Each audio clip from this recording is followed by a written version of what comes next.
Prosím, napíšte si to a zapamätajte si. V tomto okamihu je transakčná daň nezrušiteľná. Čo budete robiť, ak SAV, Biomedicínske centrum, nepotvrdí výsledky analýzy pána Kotlára? Vakcíny boli experimentálne. O tom sa baviť nemusíme.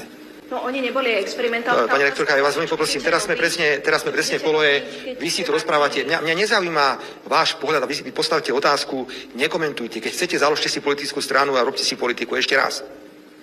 Prosím, ja to hovorím dopredu aj pánovi Druckerovi, nech zabudne na to, že pán Kotlár bude odvolaný. To ja nikdy jednoducho nedovolím. Pán Kotlár robí dobrú, poctivú robotu, pretože konečne tu je niekto, kto nemá problém trochu aj provokovať. Pretože aby sme to zobrali len tak, že sa na to pozrieme, sa bojím zase médií, bojím sa farmafiriem, tak sa nikam nedostanem. Ja stojím za robotou pána Kotlára, dostal úlohu. Do 30. júna podľa uznesenia vlády musí predložiť kompletnú správu o svojej činnosti, ale pokiaľ pozerám na jeho prácu, na jeho hodnotenie, nech každý zabudne na to, že by bol Kotlár odvolaný z tejto funkcie. Aj za predpokladu, že by analýza z Slovenskej akadémie vied priniesla väčšiu mieru istoty, pokiaľ je o bezpečnosť vakcín.